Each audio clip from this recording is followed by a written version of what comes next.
Myself and one of our assistant directors, Brandon Cook, are going to be just talking with you a little bit today about what Vantage Ventures is, what we do, how we kind of fit into the entrepreneurial ecosystem at WVU. We'll spend a few minutes going through this slide presentation, and then we're actually going to kind of jump gears and we're going to talk a little bit about the NSF I-Core program. So if you have questions, feel free just to let us know. I don't know if somebody might be going through the chat function to kind of monitor if you have questions you want to put in there. So to just briefly tell you about Vantage. So Vantage actually launched just about a year ago, a year and a couple weeks ago, actually. And the point of this really was to help build West Virginia into a startup economy. And this is part of the vision of John Chambers, who some of you might know is an alum of WVU. And he is also the former CEO of Cisco Systems. He has started his own venture fund now and has kind of stepped out of the Cisco world, but is still very active in building entrepreneurial ecosystems. Speaks to just in general innovation and kind of where the world is going with tech trends. And he had this really strong and unique vision for what West Virginia could be, right? So we see a lot of pockets of entrepreneurship in areas like Silicon Valley and Boston, New York. You're starting to see them now in Seattle and Denver and kind of pop up. But for the most part, that's kind of been lacking in Middle America, and especially in Appalachia. And so John had this strong vision of we can do this. We can create more startup companies and create really this wonderful ecosystem in West Virginia to help lift the economy of the entire state. So that's kind of where our mission has come from. Again, really focused on helping build scalable tech companies to move West Virginia forward. So we primarily have 4 sectors that we work in. So we've tried to kind of narrow down our focus in terms of the type of companies that we work with and health.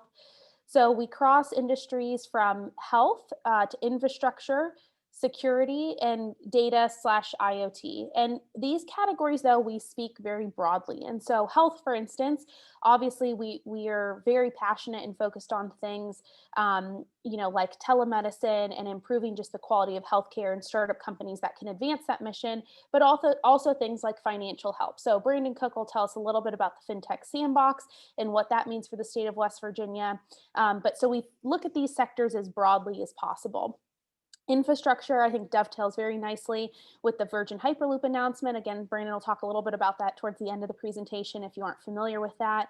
But again, we look at these categories very broadly, and what we're interested in doing is building, attracting, and retaining startup companies that align with these areas, again, to really create that ecosystem that John has envisioned for the state of West Virginia. So if we think about Vantage in terms of the WVU innovation ecosystem, we put this slide together just to kind of help orient folks in terms of where Vantage comes into play with our other partner institutions at WVU. So if you're a faculty member and you come up with a new idea, a new product, a new company, your entry point is the Office of Technology Transfer. Likewise, if you're a student, your entry point is the Launch Lab. And those 2 organizations can really help you refine your idea, get you going on the right path, help assist with some patent protection if that's the road you need to go down. I know Dr. Carrie White, who runs the Launch Lab, does a phenomenal job at facilitating pitch competitions. So those are kind of the groups that help you start on your entrepreneurial journey or just help you through the process of protecting your new technology or invention. So those kind of cover the phases. If you see down there along the bottom, the ideation stage, vetting the idea. So is this really an idea that has legs and can really, continue to grow? The planning stage. And then as you start to get to that product market fit, that's where Vantage can start to step in and start to help. And we work very closely with both the Office of Technology Transfer as well as the Launch Lab. So if you're ever confused about, kind of what quote unquote front door is yours, you can reach out to any of us. We, again, all work really closely. We can certainly guide you to the right point if you don't kind of reach out to the correct person initially. But Vantage Ventures really starts helping at the point where you're ready to start growing and scaling your company. So if you are interested in creating your own company and you're kind of heading down that path, when you're at the point of really kind of launching your company is when Vantage can really start assisting you. We'll talk a little bit more about specifically what we can help do, but anything from assisting you with SBIR, STTR funding. Maybe you need to find a team member, and maybe that team member is a co founder or a technical lead, or maybe you need a business mentor. We're working on some interesting ways of tapping into our alumni association to find those individuals. But our idea, again, is really to fulfill this mission of John Chambers to grow a Series B ecosystem. If you're not familiar what kind of a Series B is, when we talk about investment funding for startup companies, you generally start with some type of seed funding. And then you, if you're successful with that, can move on to Series A funding. Series B funding is past that. And what that really means is you've kind of refined your customer pool. You have active customers that are participating. Hopefully at that point you have a product that you're actually selling. So again, it's these really kind of large and stable startup companies that are then able to employ additional people and really start to return wealth back to the ecosystem and the economy that they're in. This isn't just important for the state of West Virginia, but I think it's also really important for WVU. I know we've all experienced it where there's this, idea or these comments of brain drain for West Virginia, where we have this great talented pool of individuals at WVU that unfortunately feel like they need to leave the state afterwards to have job opportunities.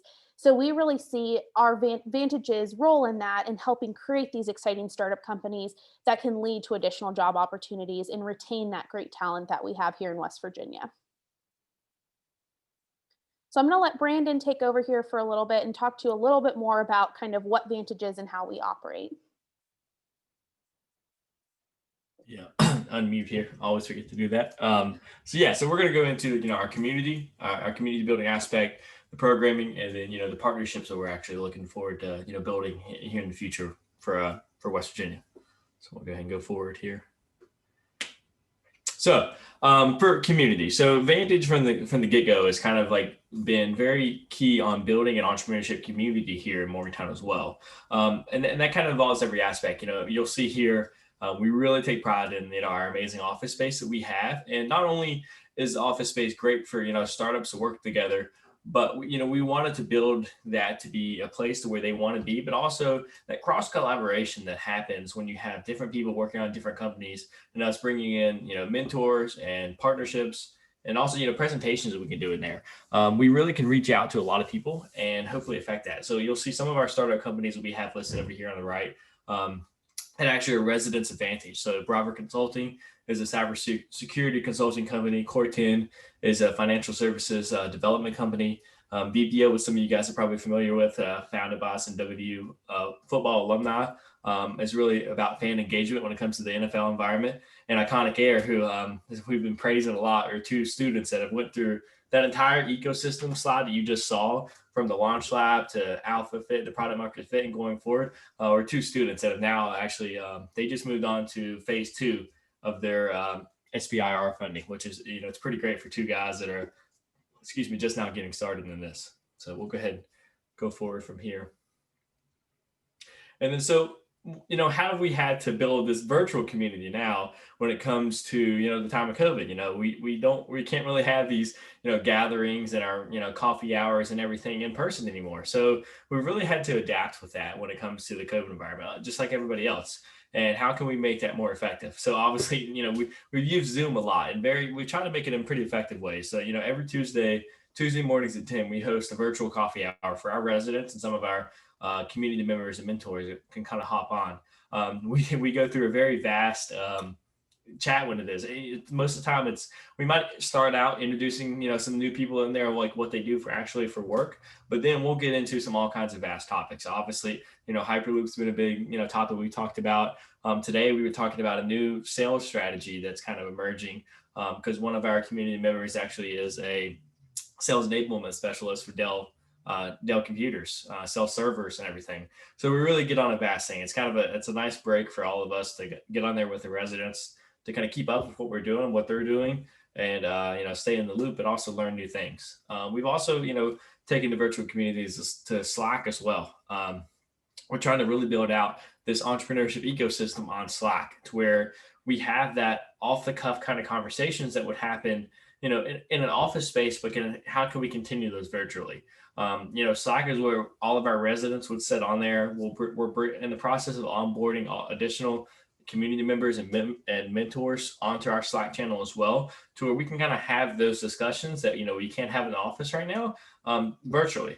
We can also do programming and everything via Slack, which is a really great environment. We've kind of taken there's a couple other people that do this, the Slack channel for entrepreneurship really well, that I've kind of modeled ours off of, and it's continuing to be growing and everything. There's a lot of people that aren't used to using Slack so far, so there's a little bit of a learning curve. But once you buy into it, it's got a lot of fun things you can tack in there. So far we've had a lot of engagements in a virtual community. We'll go next slide, Ariane. But we've also built the virtual community for entrepreneurship, also in our programming to external audiences as well. During the time of COVID, right before COVID happened, we had one or two of our Vantage Real Talks. We had them in person. I think Ariane, you were actually the host of the last in person one, not knowing, talking about, I think, the space technology with the Green Bay telescope and everything. And then we're like, well, what do we do now? So it was a great opportunity for us to move virtually to we hosted these Real Talks live on Facebook with Kelsey. You guys probably saw a lot of Kelsey's face interviewing all these amazing guests that we've had. Anything from, Kristen Hammer all the way to Najee Good with VPO. So the Real Talk has been a great way for us to also continue this conversation that we have strive for through the very beginning of pushing the boundaries of what people are used to talking about when it comes to startups and entrepreneurship. I really we're putting students but also faculty in this immersive environment to where be thinking about disruptive technology. How can we continue to move this forward? And then so for programming, we had our very first virtual pitch day. Well, Vantage pitch day altogether, but it happened to be virtual. We brought in, I think over the course of 2 different days, we had 6 different companies pitching, a total of, I think, 10 different investors from the Country Roads Angel Network. We actually worked with another startup on building out this virtual platform and everything for them to use. So it was actually a big learning curve for both companies to kind of evolve on this. It was Zoom, but on a completely different level. So those are, the things that we're continuing to do for programming, and we're going to continue to do and also help grow. Where can we help intersect with some of our startups and some of our faculty, members and everything? How can we continue to offer programming, but in a virtual environment? Probably for the next while, things are going to be virtual, but how can we still maintain that level of impact that we want to continue to do, but also in a virtual sense? And so some of the other programming that we have, like I mentioned, I won't belabor too much on the NSF iCore right now, because I'm going to talk about it after we wrap up this first part of our presentation. But iCore has recently moved under Vantage Ventures. If you are familiar, Randy Quinn, who was with Tech Transfer, left to take another position down in Texas back in May. And so iCore has now fallen under Vantage, but it's a great program, and I'll talk a little bit more about that later. But something else that we launched this fall is an SBIR and STTR webinar series. If you aren't familiar with that grant funding mechanism, that was started really to help encourage disruptive technology and what they consider deep tech for startup companies. So it's federal funding, not too dissimilar to a traditional NSF grant or an NIH grant. But what's interesting is that it's offered through a variety of different agencies, and again, really geared towards helping startup companies progress forward. The really nice thing about this funding for a startup company is the fact that it's considered non-dilutive. And what we mean by that is typically in a startup company, when you get going, you're taking either seed money or angel money. If you make it to the point of getting series money, all of that is diluting your equity share in a company and giving somebody else ownership of the company, or you take a loan and that needs to be repaid. SBR and STTR funding requires no repayment, and certain programs, so Brandon mentioned the Iconic Air co-founders Kyle and James, they now have received phase 2 funding through their SBIR with the US Air Force. And what that also allowed them to do is the US Air Force connected them with customers. And so that has been a huge benefit to them in kind of proving their business model and also driving some additional revenue into their company. So it's a great program. If you have questions about that type of grant funding, please feel free to reach out to us. We're building up some additional resources. But We've run 4 of these, or 3, I guess, so far. We have our last one of the semester next week. That'll actually be a representative from the National Science Foundation, talking about best practices and applying for their SBIR and STTR grants. The first 3, we had a representative from NASA, the US Department of the Navy, and then the US Department of Energy.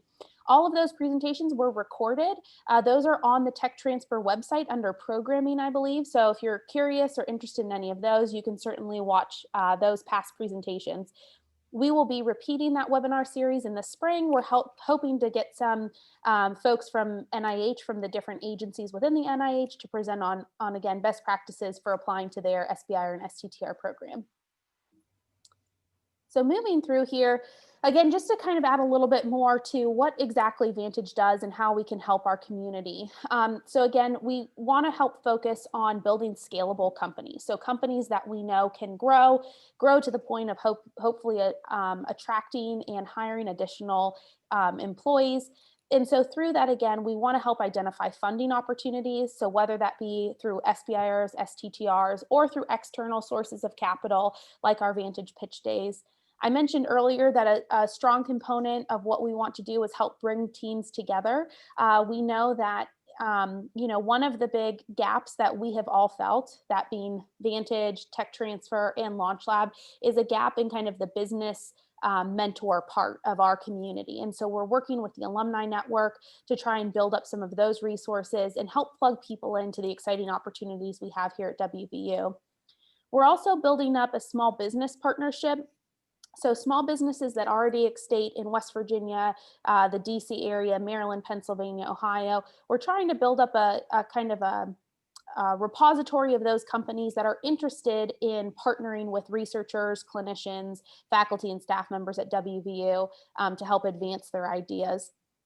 And then again, connecting to customers. This is something that I think is incredibly crucial for startup companies to do, and do very early on. That's kind of the whole purpose of the NSF I-Core program. But we at Vantage also want to help you do that as you're moving through your journey. So I'm going to let Brandon talk to you a little bit about some of the exciting things that have happened over the last year at Vantage. Yeah, definitely. So obviously, I don't think, and unless you've been living under a rock, you've probably heard about Hyperloop by now, especially a lot of you guys. So this has been an amazing journey that we've kind of taken on for the past year. Obviously, you might notice that somebody's not here right now. That's Kelsey Kirby. She's actually very excitedly taking a role with Hyperloop to kind of be, I think they're actually their first hire for West Virginia. I think her role is going to continue to be the same thing, and like all the moving pieces on getting their company to move here to West Virginia, which is super exciting. And this is, obviously this is something that's going to continue to happen. They expect over the long course of this to be permanent and temporary, like 13,000 jobs that would come to West Virginia because of this. But think about this in any other way. Because of this, there's so much other additional technology that is still not even been developed that they're going to need to help support their things. And that's where we want to continue to help grow and build as well. Think about you guys a lot of, in tech transfer process about like additional pieces of research and everything that could come from this Hyperloop technology, additional spin out, companies and everything. They're going to need to continue moving at the speed they want to. So the FinTech Sandbox. So that's kind of my, baby that I've been working on for the past year. So West Virginia passed a FinTech regulatory sandbox, which is an environment to where startup companies can come to West Virginia and take advantage of our financial services market to test their innovative products pre-licensure.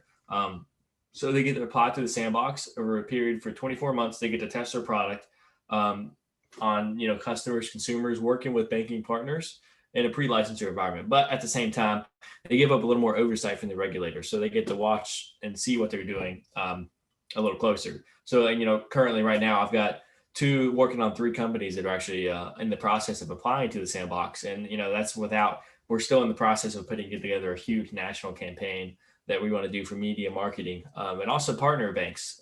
So our goal with the sandbox is actually to partnership with financial institutions in the state of West Virginia. The sandbox kind of requires that to an extent. So, that's how we're continuing to help attract companies to West Virginia that we want to either attract and move them here from other places or actually grow and get them started here from the beginning. Yeah. And so, that's the end of this. And I hope you guys enjoyed this and really got the grasp of like everything that Vantage is working on. This is our website. Feel free to take a look at that. If you guys would like, on the website, you can actually click on the Join Us or several different links in the website. It'll actually take you to the Vantage intake form, which is kind of a form that we use to kind of go through and everything. We attract that data to where we'd be able to put you guys on our email list to kind of stay up to date, but also you guys will have the option to let us know what you're working on and how we can kind of best get involved. That is our email as well. If you guys would feel free to take it, email us instead too. So Ariane, I think it's your turn with the NSF stuff.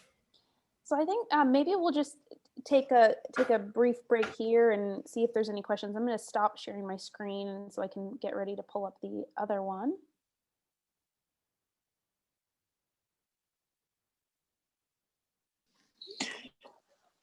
Hey, Ariane and Brandon, great job. I just had a question on the FinTech sandbox. I mean, can you expand a little bit about what the purpose of this company is within your portfolio? I mean, is it something that financially could help the startup? Is it from a regulatory perspective that there is an oversight?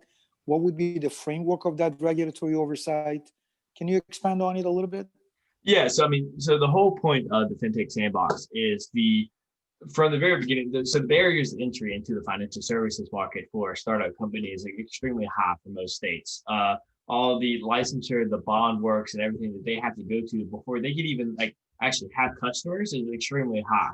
And so a lot of startups, especially in that area, they honestly have a hard time knowing if their product is actually going to be a product that actually works in the marketplace before they can even test on customers. So what the sandbox allows them to do is they apply to the sandbox through the DFI, which is the Division of Financial Institutions, which is the regulators for the state.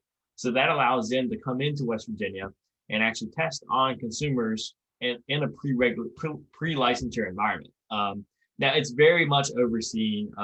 The regulators actually have full access to all the reports and actually come in at any time to see what they're doing. They also are limited. It can be pretty open to where you can work with a lot of customers, or they can limit it to say, hey, we only want to work with 100 customers. And that way, the risk is very much mitigated when it comes to that. And, it is a startup still, so there still is some risk, but our goal with that is also to have these partner institutions. So the sandbox and the regulation was kind of built around the startups actually partnering with a financial services institution in West Virginia. So think of like an MBB bank or a Huntington Bank. So that way, they get the leverage and support of the larger financial institution in the state, kind of help them with their product and their customers and everything there. So the goal with that is really to attract some startups here to take advantage of that situation, because there's actually only 4 states that have a sandbox type environment: West Virginia, Wyoming, Utah, and Arizona. So all the 3 other ones are out on the west side of the country. So we're the only one on the East Coast. So we already have 2 startups out of the Pittsburgh area that's very interested in this. And at the same time, it's an attraction, it's an economic development tool, because the startups actually have to sit in West Virginia. So they actually have to have a physical presence here. They can't do it remotely, which, now in time of COVID, we offer, space, we do have co-working space available in Vantage for them to take advantage of. Or sometimes we'll even see, if they want to be in Charleston next to the banks, or sometimes they would actually take office space within a financial institution if they want to be right there with their partners. So I hope that answers your question a little better. Yes, thank you so much. Very helpful. Yeah.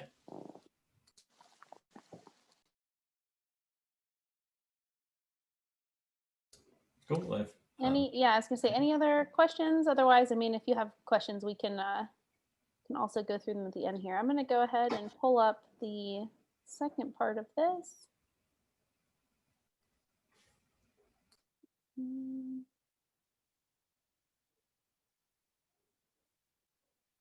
Here we go.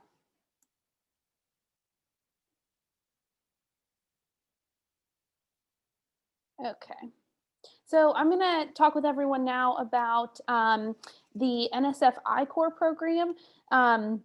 This program is hosted again by Vantage Ventures as well as the Launch Lab. I think I saw Carrie on here, but Carrie has been the senior lead for WVU, as well as one of the main instructors for the I-Core program at WVU. Again, it's a great program that was started by the national. Oh. Sure where that's coming from. Okay. So sorry about that. So the NSF I-Core program was created in 2011, again, by the National Science Foundation to really help the idea of commercializing deep technology. So those are pivotal pieces of technology, new pieces of technology, new to their market. And the idea of this is really to follow and to teach the business model canvas, which was originally coined by Steve Blank. If you haven't read any of his work, has some great ideas on this really kind of research-based process for how you start a company and how you refine your business model. There is a strong focus on customer discovery, and what that means is actually going out and interviewing customers that you think could be interested in your product. And through that iterative process, you really learn more about your business model, whether there's really a market fit for your technology, and you're supposed to use that information to really refine your idea or pivot if necessary. I'm having some issues with the slides here. Here we go. So currently there's 9 nodes. That's the way that the NSF I-Core program nationally is divided up. We're moving to a hubs type model now, but we fall under the Upper New York node. So Cornell is kind of the PI, if you will, that we report to through our program. So they assist us with our programming, how to run our courses. We do all of our training through them. So right now, in addition to Carrie, we have a couple other faculty that help teach the course. We're growing that faculty population right now. We run the program about 3 times a year, but it's open not only to folks at WVU, but across the state of West Virginia. And so there's some kind of primary aspects to the program structure. So again, connecting with mentors. This is important for the regional program, but also especially if you're interested in going on to the national program. So if you have been awarded NSF funding in the past, you're eligible to apply to the national program, or if you've gone through one of the regional short courses, you're also eligible to apply to the national program. For the national program, there's a specific team dynamic that they're looking for, and one of those, again, is a business mentor, and so that is an important part of the team for the national program. Again, a large focus of this is connecting with customers and getting validation for your idea through customers. They have a really interesting way of teaching customer discovery, and that's a lot of what the short course focuses on. So we do kind of an introductory session, and then the teams are kind of sent out to do this customer discovery and kind of come back with their findings. And again, all of this is focused around developing this validated business plan. So for our short course, we used to do it in person, but obviously now with COVID, we've moved everything virtually, which I think has actually benefited us in the fact that we're getting folks from across the state of West Virginia, because there's not the burden of having to drive up to Morgantown to participate in the course. But it's about 2 to 3 weeks that the program is offered over. Again, there's this kickoff session where we go over the general principles of the business model canvas, discuss how you're going to be talking with your customers, and we also do some practice pitches with each of the teams. Then, like I said, we kind of let you go and do your customer discovery. We have some check-in points over the weeks of the course, and then there's a wrap-up session at the end, again, to really see how the teams have learned over that customer discovery process. So is your product something that you got good feedback on? Did you identify that there is a point in the market for which your product could fit into? If not, how have you pivoted your idea? And then we can kind of also help you with some next steps for where you're going to go from there. Again, like I mentioned, if you have either received NSF funding in the past or you have done one of the regional short courses, you are eligible to apply to the national program. This is a 7-week program. Again, it is being done all online now. And in this program, you actually receive a $50,000 grant to go out and do customer interviews. So I believe they expect you to do about 100 customer interviews over that 7-week program. So it is a fairly substantial program to be involved in. But it's a great program, again, if you are really considering starting your own company. It's a great way to kind of do that initial customer discovery and really refine in your business model. It also gives you a great opportunity to pitch your technology on a national scale and get a lot of feedback from people who have been there and done that and gone through this process as well. Something I think that's, that's an interesting statistic. Folks always like to see success in programs that they might get involved with. So to date, there's been 644 startup companies that have gone through the National I-Corps program.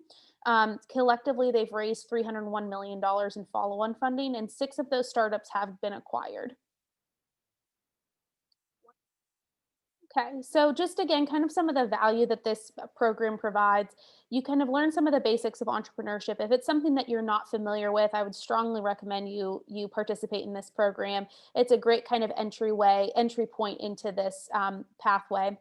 Again, it'll help you better understand how you can move your technology into the market and further along the commercialization pathway. And then it also really increases your success of receiving SBIR, STTR funding. So when you apply for SBIRs or STTRs, there is a commercialization section in your grant, and they want to see that you've actually done some research into who your potential customers are. So participating in either a regional or national program reviews very, very well for those grant applications. So if you're interested in applying for one of those funding mechanisms, I would strongly recommend you either do the regional course, or again, if you've already received NSF funding, talk to us about potentially applying for the national course. So at WVU, to date, we've had about 38 teams that have completed the course. 4 or more of those teams have gone on to the national program, and 2 of our teams have received SBIR, STTR funding. Now, not all 38 by any means have applied for funding, but we have 2 teams that have received the funding. And again, one of those teams, like we mentioned, Iconic Air, they've actually gone on to receive their phase 2, which has been fantastic. So we typically offer this course 3 times a year: summer, fall, and spring. We just finished up the fall cohort that Carrie White led. In the spring, we'll be starting our next program, I believe, on February 8th. And again, that'll run about 3 weeks. If you're interested in registering, please send me an email or be on the lookout. We'll probably start sending out solicitations for registrations for that course as well. And if you're interested, here's some more information on the program itself. You can go to nsf.gov and look through their program. You can also go to the Cornell website for their I-Corps program, again, since that's our site lead that we participate through. And then by all means, if you have any more questions, please feel free to reach out to me. So I'll go ahead and stop sharing my screen there and see if anybody has questions. So Arian, if a faculty wanted to do some customer validation or some support on developing a business plan, is the I-Corps the right forum for the faculty? I would say that would be a great starting point for them. Again, this curriculum has been developed and really refined over the years by NSF. It works very well for teaching an academic environment, kind of some entry points into entrepreneurship. And again, using the business model canvas and really kind of this iterative approach to listening to the customers, refining your business model. So if somebody's interested in developing their own business model, I would strongly suggest that they start there. Again, we have additional resources on top of that through Vantage, through Launch Lab, through Tech Transfer, and we're certainly more than willing to help kind of advance on top of that. But I think the I-Corps program is a great place to start from. And are these projects always have to be in a technology domain? Can they be in service domain? They can be in service domain as well. I think we've had a couple folks who have gone through our program in the past who have had that. I'm thinking of one. We had a student who came up with a really interesting kit for breweries to kind of look at their profiles of their different beers and that sort of thing. And it's again, even if you don't necessarily think that your idea, your technology is something that would go through the National Science Foundation through a typical grant process, again, it's still just a really nice way to kind of introduce yourself to a business model and how you can kind of think through that customer process. Awesome. And would you suggest that perhaps a short course would be better than just to vet things out before you go to the long course through the NSF, the 7 weeks versus 2 to 3 weeks? Yeah, I certainly think the short course is a really good starting point. Again, you can only be you're only eligible for the national program if you've already received NSF funding, or if you've gone through one of the short courses. So you have to have done either one of those to be able to even be eligible for the national program. But I certainly would say doing a short course ahead of the national program would probably be very important. The way these programs are designed is around something called radical candor, and it's a way of kind of giving feedback for you to really think about your idea and advance it. And so there's some interesting aspects for how these courses are taught that it probably would be much better to get that experience at a regional level when you're in a smaller group. We typically only let in 8 teams per cohort at the regional level. The national program is much larger, and you're really kind of put on the spot. And there's some, again, interesting approaches, but I would certainly say getting the experience at a regional level first would probably be better than going straight into the national program. And how would you, my last question, I promise you, how would you approach if the project had multi-institutional engagement, how would this program approach it? Let's say if I were to collaborate with OSU and University of Oregon, how would we handle those type of a multi-institutional program? Yeah, so everybody would be welcome to participate as a team together in our regional course. We've actually had that before. We've had a researcher from WVU who's collaborating with somebody at Pittsburgh, and so they did this short course together. Again, for the national course, they're a little bit more particular on the structure of the team in terms of kind of having individual spots filled. But for the short course, the regional course, we're more than happy to have multiple folks on a team that are kind of all collaborating and working together. And it helps with the customer discovery piece too, right? You can kind of, we expect you to do a minimum of 30 customer interviews over the 2 to 3 weeks. So, you know, if you have a couple folks, it's always helpful to be able to divvy up some of that. Great.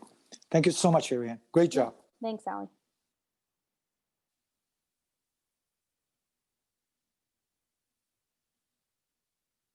Have any other questions?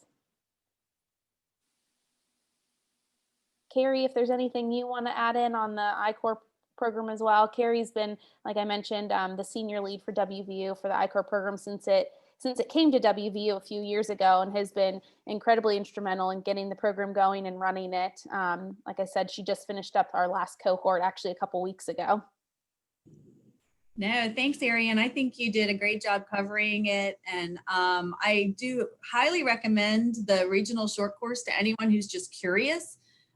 It's 5 sessions. All the courses are online now, so you can be anywhere, and your team members can be anywhere as well. So it makes it a little bit easier to meet the requirements.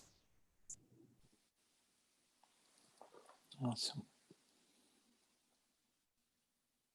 All right. Well, if there's no other questions, we can. Ariane? Yeah. Hey, sorry, this is Kyle Ritchie. I did have one question for hi, you. Kyle. Sure. Hey, how are you? Hey, Good. I just completed actually the regional course with Carrie actually, and it was an awesome experience. And we're now in the process of applying for nationals. What do you do to steer someone towards NSF I-Corps nationals versus steering them to stay local in the sandbox here, or do you do them simultaneously? Well, I'll give my answer, but then I'll also, if Carrie wants to chime in as well, there are certain criteria that the national program is looking for in terms of the technology and the team composition. But I certainly think that there's a benefit in kind of doing both paths at the same time. So continuing on with the national program, Kyle, I think that would be great. Again, it's a great program. I've heard nothing but wonderful things about it. That we had a couple other researchers from health sciences who went through the national program and were awarded their phase 1 STTR through NSF shortly afterwards. And they're actually going through another program like it that's part of their grant requirements. But they've also at the same time been getting a lot of resources at WVU. So I think, you know, as people start this, what I'll call their entrepreneurial journey, the more resources and information, I think the better. You're going to get different perspectives at the regional level versus the national level, different connections. So I think there's, again, in my mind, the more information, the better. And we can certainly kind of help facilitate that along the way as well. Does that kind of answer your question, Kyle? It does, and I know you helped me with my technology earlier on, and now it's at going through NSF. So I was just curious, about doing one or the other or both, or for anybody in the audience that may be thinking about doing one or the other, if they're mutually exclusive or if they're overlapping. No, that answers it. Thank you so much. Yeah, I would say it's definitely overlapping. Carrie, I don't know. Did you have any more to add to that? Between the regionals and the nationals, was that the question? I think Kyle's more asking just in terms of doing the national program only versus just kind of getting additional resources and help kind of in this area, not necessarily exclusive of the program. My specific question was the sandbox at the same time as doing NSF nationals. No, just the sandbox for me, if you're referring to the sandbox, is strictly for, unfortunately, strictly for, financial tech companies, Right. but Vantage is not. So like, obviously, like, Vantage, I mean, just for example, the Iconic Air guys actually did the NSF national course as well. And it really helped them throughout the entire process. I kind of refined their like actual, what their MVP is and their product market fit and all this stuff. And now, obviously they've had great success after that, moving on to phase two for their SBIR.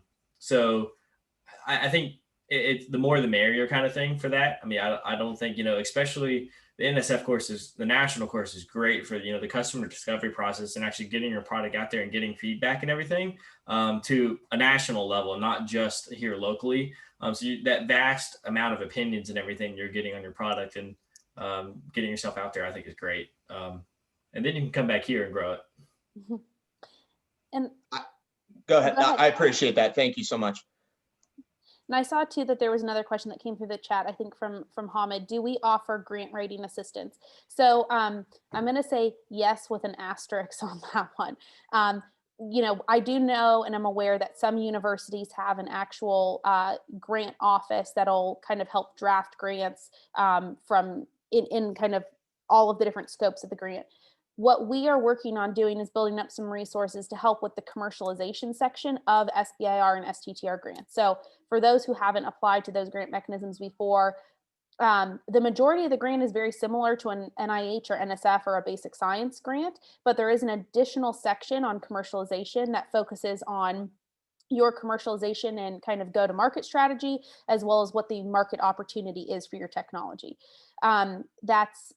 So that section of the grant, we can provide some resources and help with that. In terms of helping write the scientific portion of the grant, that's not something we're staffed to do. And frankly, the researcher or the PI on the grant probably knows that technology far better than we ever will. So it might not be of that much help to have us write that portion, but we can certainly provide some assistance and resources on that commercialization section. The other thing I will say on that is there are some resources available through Tech Connect, which is a statewide program. They just got their second round of their FAST grant, which is a federal grant that they were given to help with SBIRs and STTRs. They provide some financial assistance there that you can use to hire grant writing and grant assistant companies. So that's another resource as well. So if you have any other additional questions on that, more than happy to discuss that further.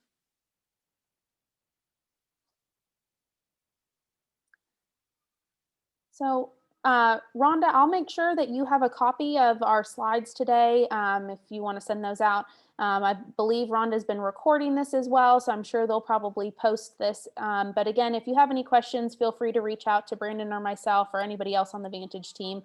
I'm more than happy to work with you. Likewise. Thank you, everybody. Have a great day, everyone.